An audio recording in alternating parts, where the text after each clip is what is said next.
Let's be brutally honest right now. That's a big question. I'm looking for someone who doesn't want to go to base camp, but they want to go to the very top. Whether it's here, India, New York. Civilization was born at happy hour. That's what wins. That's what stands out. That's what people are interested in. That's what I want to know. The Hospopreneurs Podcast with James Henderson.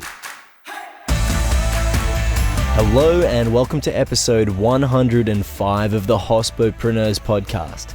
Fleur Stud joins me today for the final installment of our celebratory Remaster series. We have a little catch up and then move into a remastered cut of our interview from back at episode 83.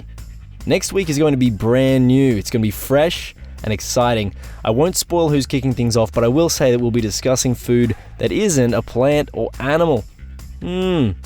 First things first, here's Fleur Stud for the second time. Hello and welcome back to the program, Fleur. It's an absolute pleasure to have you back on the show. How are you today? Well, all things considered, I'm pretty good today. Thank you. Really excited to be back here.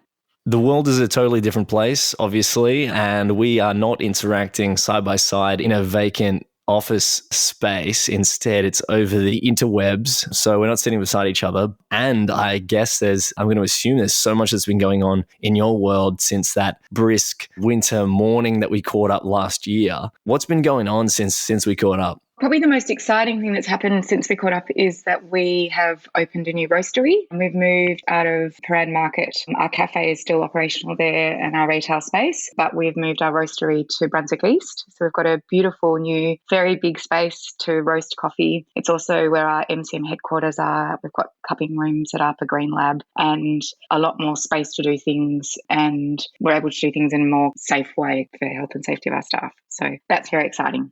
You mentioned health and safety there. Is that triggered by the looming conversation of the coronavirus, or is that something separate? Tell us a bit more about that move and then the focus on health and safety. Yeah, so firstly, we're able to move coffee around in a much safer manner in a bigger space. So we've got a forklift on site. We've been able to make improvements like a packaging machine and putting conveyor belts to move coffee around. So that was one of the primary reasons for moving out of Paran and into a bigger space to allow us to move coffee around a bit more safely and make the manual handling side of things more safe for the staff. But we moved in just as COVID first hit Melbourne and restrictions came into place. And it was a funny time to be moving. We really wanted to celebrate moving and be there as a team with our extended team. But one of the biggest benefits has been that we've been able to work very safely in that space. So because it is large, we're able to have physical distancing with the staff. We're able to cup in a way that is safe, and we each have a table to cup coffees and evaluate them. We're able to distance within desks. And if we attempted to do that in Paran, it would have been physically impossible. So it's definitely been a benefit of having the space during the COVID period. Yes. And congratulations on the move, because that's obviously there's been enough demand for what you're doing to warrant that. So congratulations on doing so. Other than the obvious coronavirus impacts, I want to look at some broader concepts that came up in the last interview that I want to revisit as well. We talked a little bit about commodity coffee and market pricing, and that there was this, contrary to popular belief, was actually the case about price of coffee. What's been happening since our last conversation? And I know you obviously don't deal in commodity coffee, you're dealing in specialty coffee. What does your coffee world look like at the moment in terms of market pricing? It's pretty tough out there. The challenges that each of our producing partners are facing are very different and incredibly complex. And I think the full impact of coronavirus is still yet to be realised. Most of the communities that we're working with are in quite strict lockdown, and that's obviously got huge social implications that will be realised in the coming months and years. Thankfully, in most cases, demand doesn't seem to have subsided too much, and most are quite confident that they're going to be able to find a good market for their coffees. In places like Kenya, for example, their harvest was at a time when coronavirus was just hitting, so they probably felt the effects more keenly. There were people pulling out of more high-end contracts at that point, but the commercial side of the market was growing hugely in demand, so I think they were able to successfully find a market for all of their coffees. We're now starting to talk to our Brazilian producers about their harvest. They thankfully don't have too many cases in their community where they grow coffee. It's obviously obviously rampant in Brazil at the moment. But from a demand side, they are confident that they're going to be able to place their coffee and get good prices for their coffee, which is really encouraging to hear. But we've definitely ramped up communication with all of our producing partners. We're buying from them in a very different way. We're having a lot of Zoom conversations. They've been really creative in finding ways to communicate with us without us able to visit them. So, for example, in Brazil, they've set up webcams in their wet mill on their drying beds so we can kind of see what's happening from day to day. Our Bolivian producers are sending us updates each week with where case numbers are with COVID, how the harvest is looking, what's happening with the weather. So, in a strange way, we're actually probably feeling even more connected to our producing partners. And I think that's driven by both sides wanting to connect meaningfully during these really uncertain times. Likewise, we're doing the same with our green customers. We're checking in with them weekly to see how their business is going, how they've been impacted, what their demand is going to be like, so that then we can make really informed decisions with our purchasing. So yeah, it's been a really challenging time, but it's also been a time where I think everyone's pulled together and really tried to support each other through this challenging period. Yes. I hear these similar themes around essentially what these trends were progressing towards have just been catalyzed by this health crisis and now economic crisis. So do you believe that they were already going to be taking place? These producers would have put webcams in there throughout their manufacturing process? Or do you think that it's something that is a new thing that's just this exogenous shock because of COVID?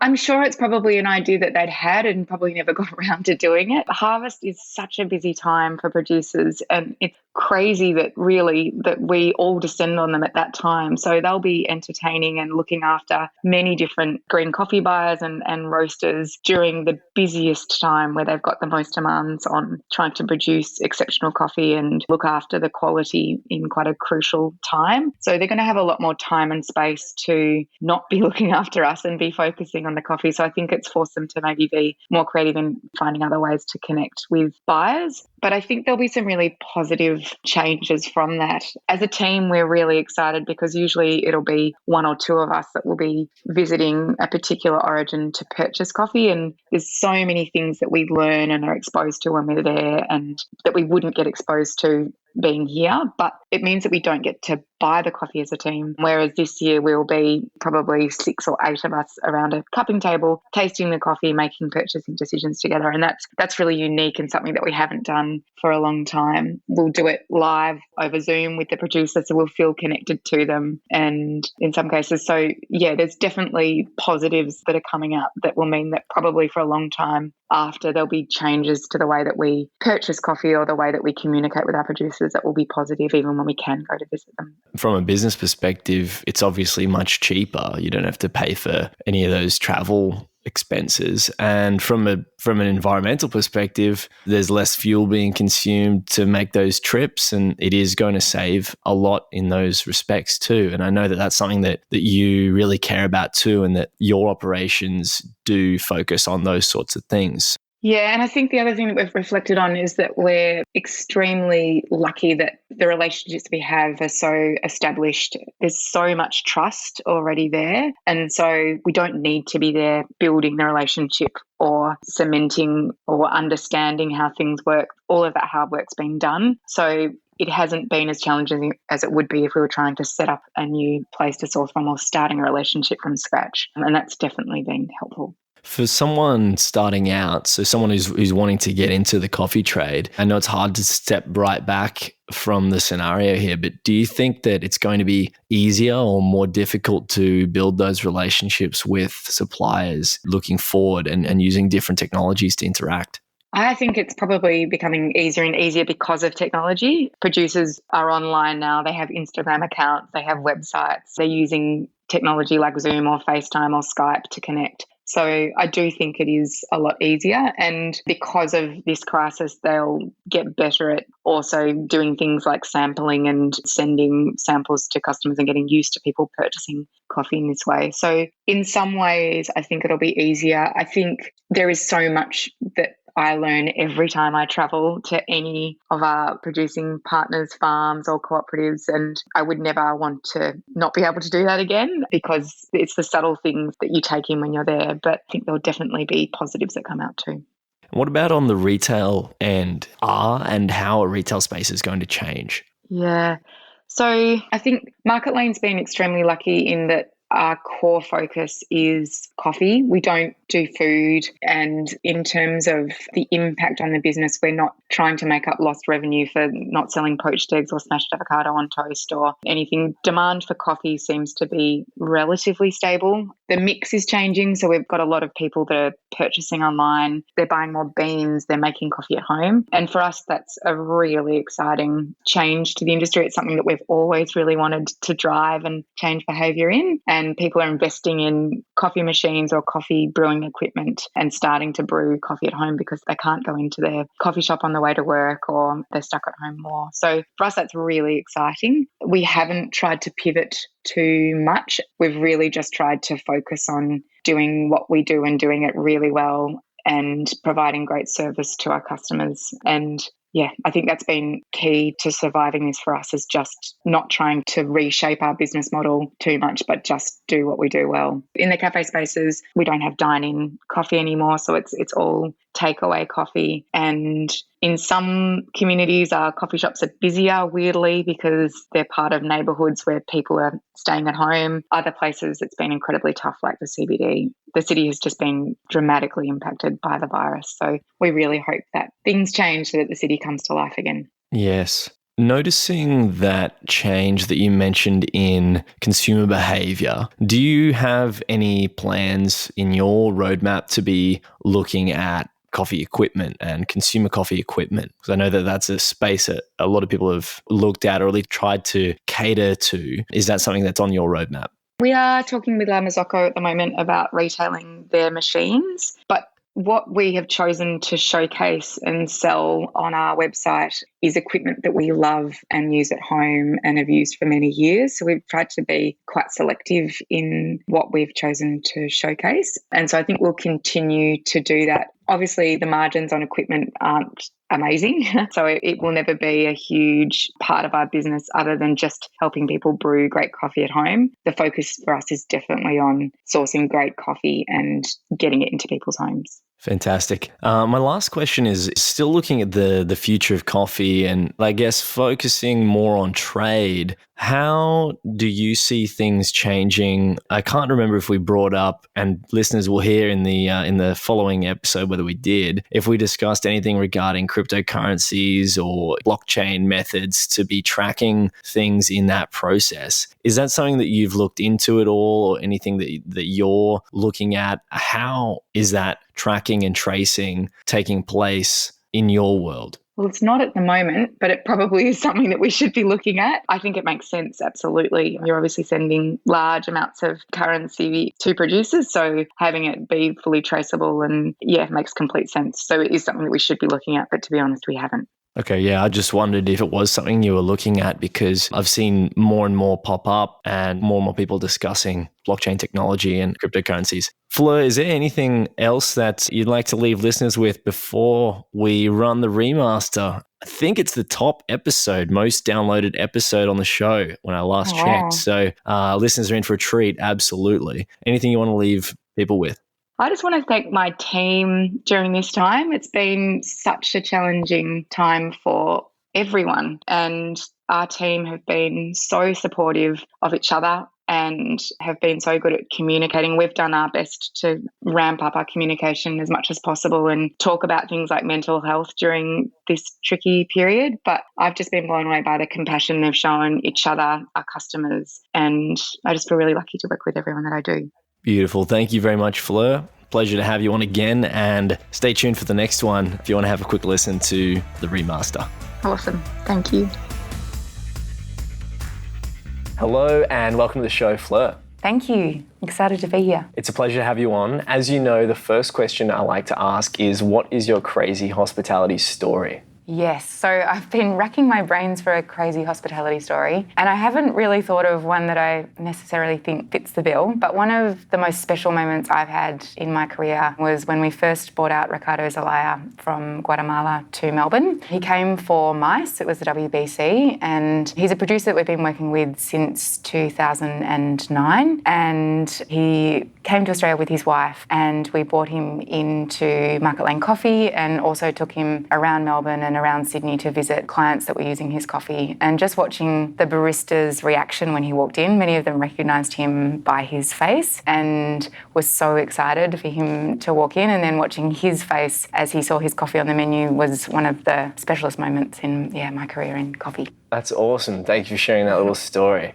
Fleur, I'd love to know why you do what you do. What is it that really inspires you? I think when I boil it all down, it's really the people that I get to work with through Melbourne Coffee Merchants and through Market Lane Coffee. So from our team, which is an incredible bunch of individuals that I get to work with every day, through to the communities that we're connected to through Market Lane, through our coffee shops and through our Melbourne Coffee Merchants customers that we get to work with, and then right through to at Origin with the producers that we work with. They're very deep and very meaningful relationships, and I'm really motivated to try and showcase the hard work that they're doing back here in Australia and share their stories and make their coffees famous with the end consumer. And that's kind of what gets me out of bed every morning and what I love about what I do. What is it about those relationships that's really motivating you to give back to those communities? Yeah. Is that the force that's really driving that? Obviously, those relationships really inspire you. What is it about building those relationships that's so inspiring? It's different by different origin, but I think one of the main things is the potential that is there to positively impact the communities that are connected to coffee by paying good prices for the coffee and by showing up every year to purchase those coffees. In places like Rwanda, that feels extremely evident, especially coffee's played a huge role in building the economy post the genocide, and there's a lot of people that are involved in coffee there, and so you can really see that and feel that. The relationships often are 10 years or more, so we become very close to the producers that we're working with or the exporters, and they become very special friendships that we have.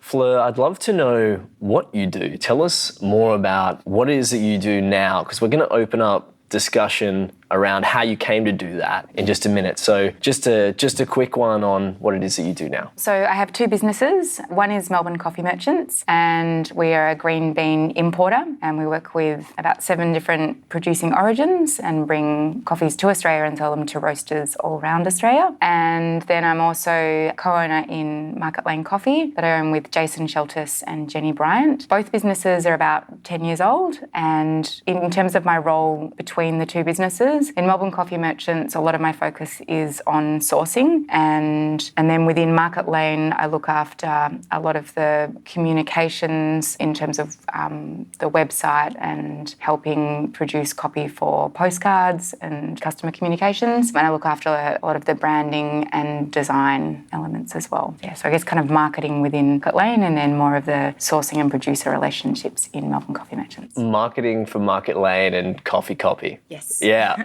Love that. Storytelling. I love that. Yeah, fantastic. Okay, cool. You mentioned they're both about 10 years old. So what really drove both of them to evolve at the same time? So I was working in the UK and a consumer of an amazing coffee shop called Monmouth Coffee. And it was there that I first tasted 2 coffees side by side and was blown away by how different they tasted. And that was kind of the point as a consumer where I considered and realised that coffee was a differentiated product and it wasn't something that tasted the same. So I'd had that experience and returned back to Australia knowing that we were eventually going to move to Australia, and was fortunate enough to be taken to St Ali, which had opened by Mark Dundon at the time, and had a wonderful coffee there. It was kind of the first small micro roastery that existed in Melbourne at the time, focused on specialty. And through conversations with Mark, learnt that there was a real lack of any coffee that was traceable, specialty grade, and had any provenance. There were big importers bringing in commercial grade coffee at the time, but there were no importers bringing in specialty grade coffee.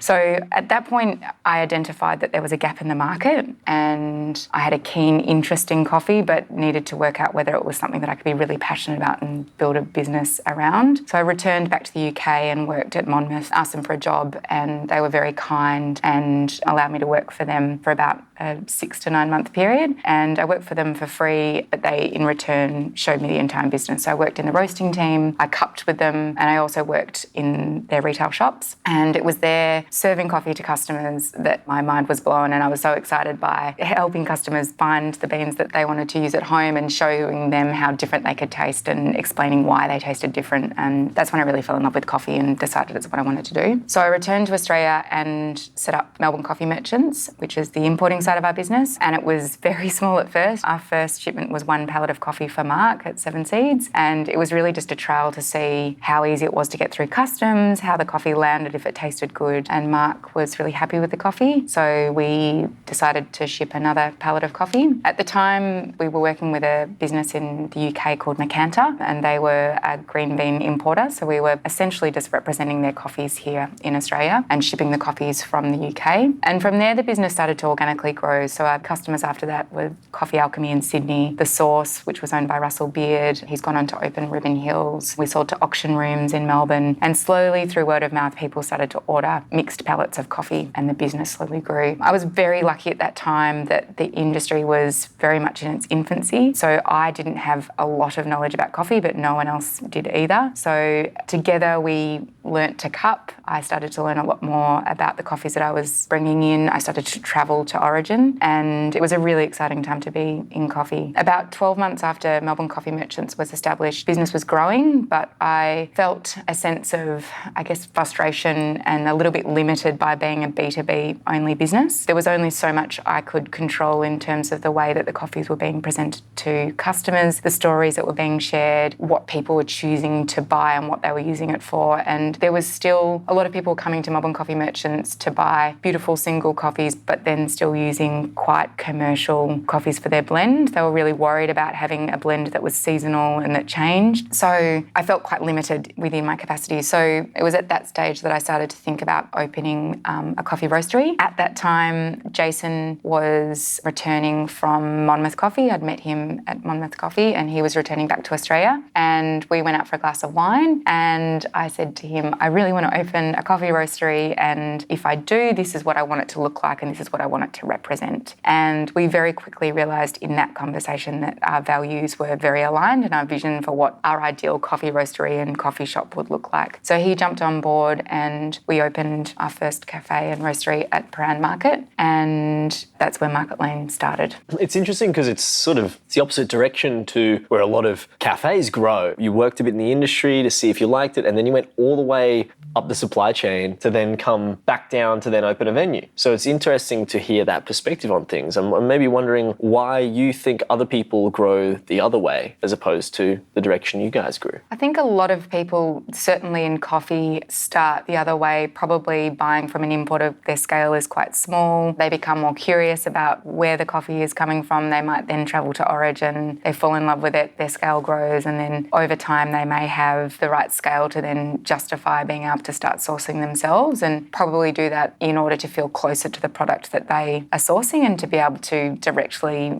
impact things like the prices that are being paid for the coffee and have that deep sense of personal connection with the producer. My entry into it was probably influenced a little bit by my dad, who's a cheese importer. So he was able to help me with things like paperwork and giving me information on how to bring something into the country. I think if I had done now what I did then, it would be a lot more challenging. I definitely had, I guess, a first mover advantage in doing Melbourne Coffee Merchants 10 years ago. Now there's a lot more competition and I would have been eaten alive. It would have been a much tougher market to enter. But because what I was bringing in was new and was different, it was really exciting. And we were very conscious early on that maybe Melbourne Coffee Merchants and Market Lane might cannibalise each other, and having something that was B2C and B2B, there might be a conflict of interest. And we were very conscious of that. I think actually what has happened is the two businesses have complemented each other. With Market Lane, we've tried to set a really high bar in terms of the quality coffee that we are serving. And so a lot of our customers respect Market Lane as a coffee roaster, and we've tried to be very open with those customers about how we do things and why we do them. So there's been a lot of benefit. It's also allowed Melbourne coffee merchants to have a much wider peer group for cupping and for quality control and coffee buying. So when we're doing sourcing trips, we spread the load amongst the team. We make sure that there's always a group of at least 4 or 5 people in a queue session tasting and assessing coffees, and that's been really beneficial as well. Yeah, fantastic. You mentioned there that you obviously learnt from your dad in that process as well. Is there anything that you over the years now have taken away and gone, wow, that's something that I'm so glad he taught me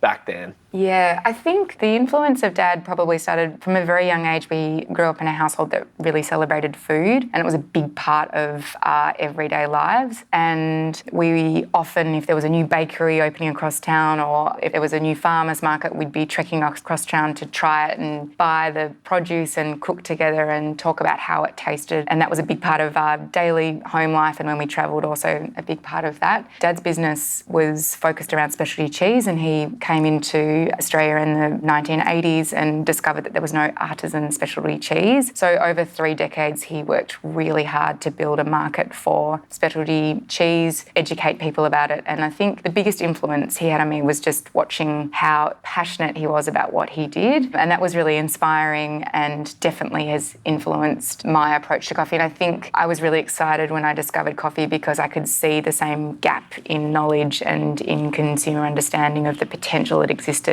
within coffee. And so I think, that probably really influenced my journey. What about in terms of when you actually started going through that process of importing coffee? Yeah. Was there anything that he was able to share, maybe some insights around, obviously laws have changed a lot since then, but anything that you think has really held you guys in good stead in the last 10 years? In terms of like the logistics of importing, there was some contacts that he had that helped us clear the goods that may have felt really overwhelming to navigate on my own. But I think the bigger influences have been things like having an uncompromising approach to quality.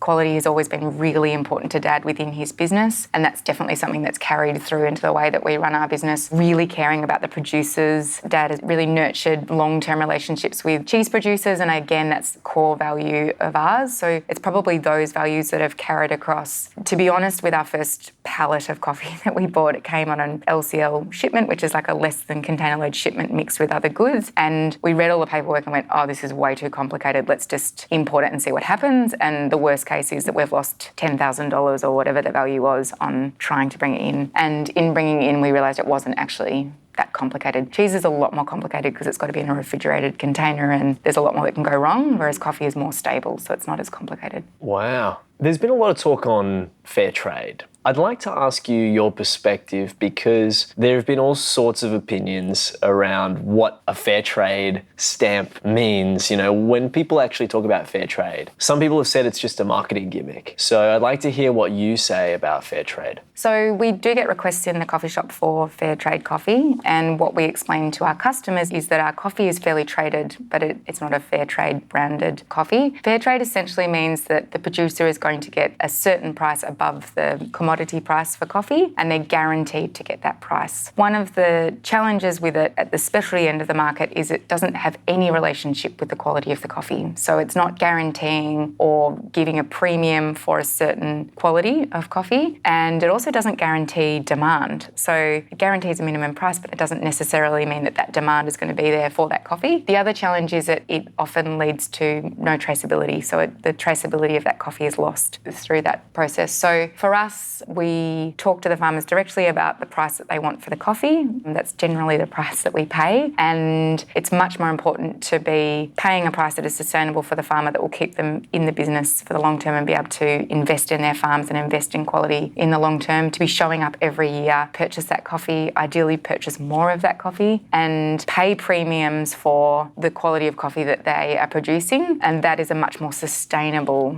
business model than paying a minimum price that is sometimes really good, but if the C market goes above it, it becomes irrelevant. Does that mean that fair trade is potentially a stamp for commodity coffee?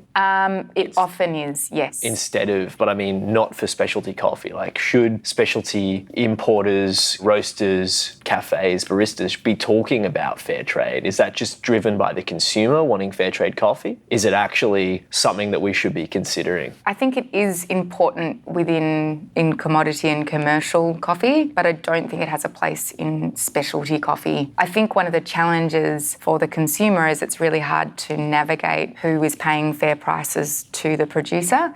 And fair trade is showing that a minimum price has been paid, but it doesn't necessarily mean that that price is covering the cost of production or is giving the producer a fair profit. It's just giving reassurance that a minimum price has been paid for that coffee. How can coffee importers be more transparent with what they're doing in that sense then? So we have done a huge blog post on this on our Melbourne Coffee Merchants website. There's been a trend recently to showcasing the FOB, so free on board price for coffee that's been paid, or the farm gate price for coffee. And there's several roasters that have started to do that, including Seven Seeds. And the motivation behind it is to try and show that a fair price has been paid for the coffee. In the way that we source coffee, as I said before, it's always a very open and fairly simple dialogue with producers to ask them what the price of the coffee is. And generally that's the price we pay. Sometimes we might go to a producer and say, we need to buy X amount of coffee and we're looking to see what coffees you've got that might hit a certain price point. And that might be for a customer locally here that has a certain price point that they're trying to meet for their blend. And so they might show us a selection of coffees that meet that particular price. But generally we're cupping everything that they have to offer and selecting the very best lots and then asking them what the price is, and that's the price we pay. And it's a pretty straightforward and pretty simple conversation. In response to the move to more transparent pricing, we're starting to have dialogues with producers around whether they feel comfortable sharing those prices. And it's really complicated and complex. Some producers don't want the prices we're paying shared, externally and available on the internet. And there's a myriad of reasons for it. Sometimes it might be that they're selling to 20 other customers and they've got to manage those prices according to volume and quality. And it could potentially have a negative effect on the prices that they're securing from other buyers. Sometimes it might be that there's tax evasion going on because they have to publish a price and then pay the government. That isn't really with the producers that we're working with, but it is a concern that they've expressed for other producers. Sometimes it's security, like they don't want their neighbours to know the prices that they're securing for the coffee because it might then put them at a security risk with their surrounding community. So there's many different reasons, but for roasters that are wanting to do that, we're asking that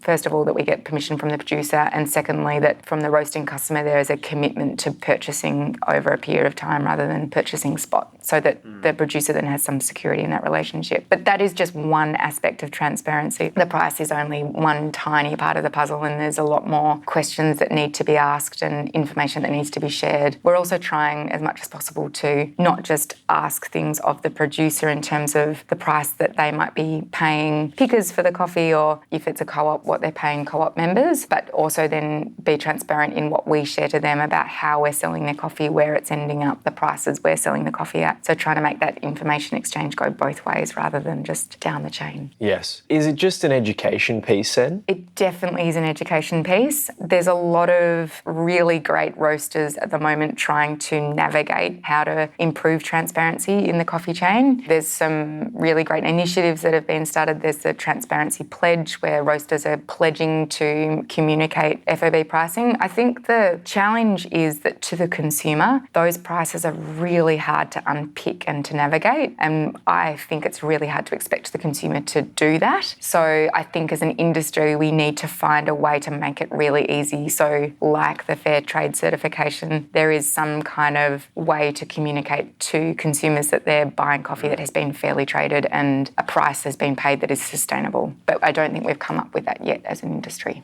I'd like to know where you think things are innovating now. So where are coffee importers innovating at the moment? I think there's a lot of innovation happening at a producer level with processing and experimentation and planting new varieties. We're definitely seeing a much wider range of varieties being planted in different countries, and that's really exciting to see how a geisha tastes when it's grown in Guatemala, or what honey processing or naturally processing a coffee tastes like in Bolivia. So definitely seeing a lot of innovation there. There's also a lot more technology now, which means that connectivity with producers is much easier. And there's definitely some innovations in technology which are helping information exchange and coding of information at a producer level right through to our end. And I think that is really exciting and has a lot of potential. There's some amazing work that's been done by World Coffee Research into new varieties, and that's a really exciting not-for-profit that we are supporting through Market Lane and Melbourne Coffee Merchants. And one of the most exciting things about it is that it's the first kind of global initiative where they're trying to openly share all of their findings with anyone that wants to access that information. It's been spearheaded by Tim Schilling, who has done incredible work in Rwanda post the genocide in introducing specialty coffee there, and he's since gone on to set up the World Coffee Research, and that's trying to tackle issues like climate change and finding varieties that are going to be resistant to climate change and improve the yields of producers to make coffee and continue to make coffee a viable crop for them. So there's some really exciting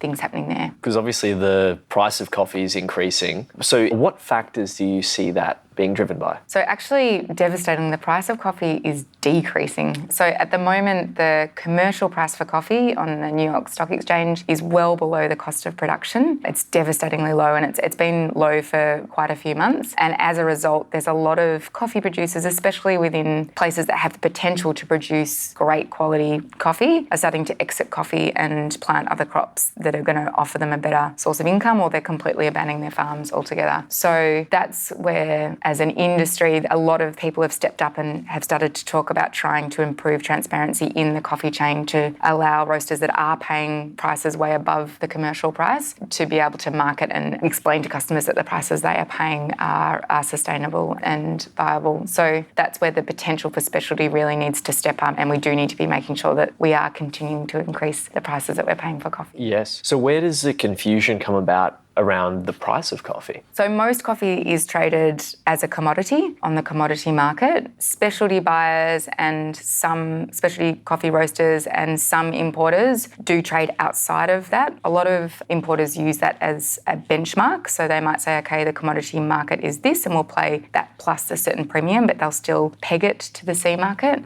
But ideally, the price would be dictated completely outside of the commodity market, which is extremely volatile. Yes. And there would be a benchmark that is set outside of that. We trade in that way, so we do not look at what is happening in the commodity market at all, but most importers would work in that way. There's some really exciting work that's being done by Emory University, and they've produced a guide called the Specialty Coffee Transaction Guide, and they've been gathering data from a wide range of coffee roasters and importers purchasing data, and they've been putting it into tables and graphs and basically showing what the average price is for a 82 to 84 scoring coffee in Colombia, what the average price has been paid, and then maybe what the price is for an 84 to 86. They look at lot size and a myriad of other factors. And the idea behind the guide is that over time, as that data becomes more robust and there's more people contributing to it, it becomes a new benchmarking tool for coffee buyers and for producers to use to benchmark the prices that they should be getting paid for coffee. So that's a really exciting thing that is happening within the industry. Yeah, I'm smiling and nodding because that is very exciting for someone like myself. I obviously love the numbers. I'm going to follow that up. I'd love to have a chat with those guys. Fleur, I'd also like to ask on a different note around creativity. How do you make creative decisions? That's a really good question. We've been really lucky through Market Lane to have a design agency from the get-go. So we work with a creative agency called Swearwords, who have done all of our packaging and all of our design. And they've been really good at creating, I guess, a look and feel that is consistent. And within our shops, we've placed quite a heavy focus on retailing coffee and retailing coffee equipment. And part of the motivation for that is that we really want people to brew great coffee at home, and we want to make it super easy for them. And that is a key focus for our business. And we want to do that because it means that we can buy more amazing coffees and share them within our shops. We, as a team, have away days. So we often go away for a day or for a weekend and get away from the business to reflect. And definitely creating that time and space has been really powerful. And it's often when we make some of our best decisions because we've got that time and we're not running around in the moment. And on those sessions, we'll look at what we're really proud of, what we wish we could improve, we plan our kind of strategy and articulate what we want to achieve over the next 12 to 24 months. And that's been quite valuable. I think creating time and space like that has been the most powerful way that we've done that.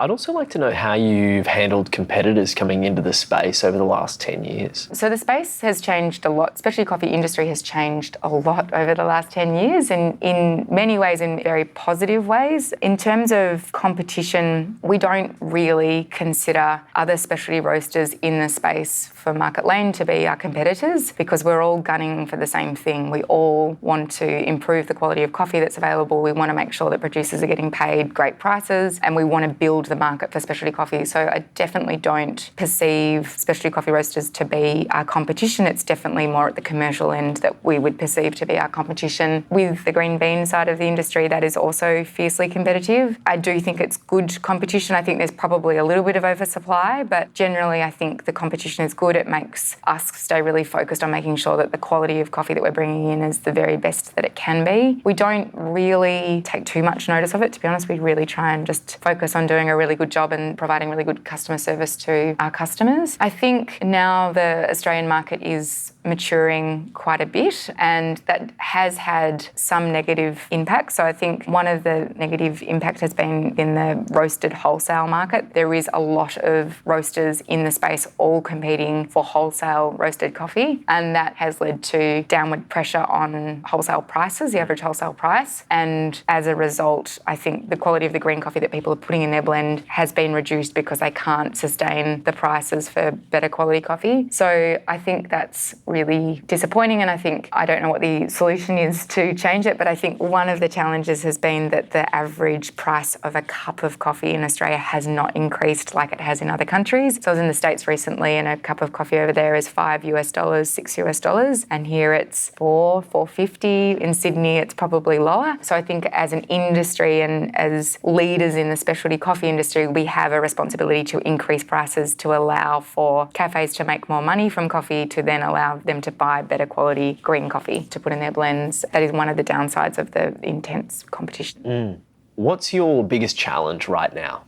At the moment, our business is going through a stage where we're not opening a new coffee shop tomorrow, which is a really nice thing. And we're really just focusing on consolidating and trying to do things better, which is a really nice place to be in. When we have grown and opened new shops, it's been a really exciting time for the business, but it also can be challenging because it's distracting and other parts of the business can suffer during those growth periods. But definitely now at a size and at a scale where we have enough scale to justify people within certain roles in the business who can do a much better job at looking after things than historically Jason and I would have been able to do. So we have someone that looks after HR, someone that looks after training, team that looks after wholesale, and so we can really start to try and look after those parts of the business. It also gives us an opportunity to step back and look at parts of the business where we know we can do better. So sustainability has always been a core value for the business, but there's definitely ways that we can improve the way we're addressing how we're dealing with waste or how we're packaging our goods. And so that is an area that we're really trying to focus on at the moment and improve. We're in the midst of going through our B Corp certification at the moment, and that's another really interesting process for us to go through. I think one of the challenges for Melbourne coffee merchants at the moment is the dollar. The dollar is about 67 cents. It was 75 cents last year. So as a business, we need to make sure that we're still rolling up to the producers and paying them the same price that we did last year.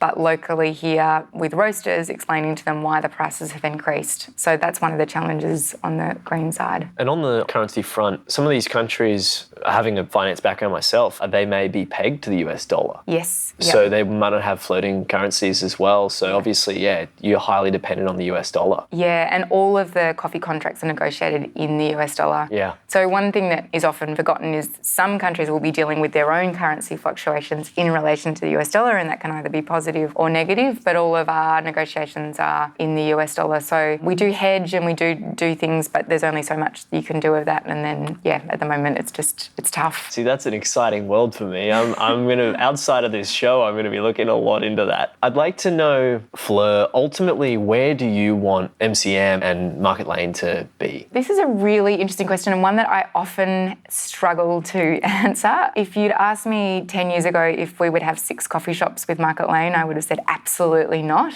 We've grown partly because the business model has necessitated it. So we've needed a certain scale to make the business model work. We only do coffee, and so we've needed a certain scale to make the business model work. So I would like to sit here and tell you we won't open any more coffee shops, but I can't promise that that will happen. A lot of them, the later ones have happened because there's been an amazing opportunity or an amazing site that we can't walk away from, but we're definitely not actively looking to open more retail. I think we just genuinely want to be doing things in the most sustainable and best way possible within the business. We really want to be looking after our staff, creating opportunities for them to develop within the business. For Melbourne Coffee Merchants as well, the goal isn't to grow dramatically. We want to grow sustainably with our producers. Definitely every year they ask us how much more we can buy. So trying to grow with them over time is what motivates us, and invest more heavily in some origins where we're not as strong. So Ethiopia, Colombia and Kenya are probably our newest origins, and where we definitely have work in deepening the relationships with the producers. They're all big coffee suppliers as well. Absolutely. Yeah, and some of it's structural. So in Ethiopia now, it's much easier to build direct relationships with private washing stations or cooperatives. Yes. So we're investing quite heavily in those supply relationships. I have one last question for you. Who would you like to hear on the show next? Oh, well, I'd love you to interview Tim Schilling from World Coffee Research. He's one of my coffee heroes. I think Chad from the Specialty Coffee Guard would be amazing. Yeah, they'd be my top 2 picks. Fantastic. Well, thank you very much for being on the show today, Fleur. It's been lovely to have you on. This program is hosted by James Henderson, with technical production by Jake Olver. Voiceovers were by Angus Brennan and Shim Phelan. Thanks to our distribution team, led by Stephanie Holland, and a special thanks to you for tuning in every week. This program was produced by H Media. We'll see you soon.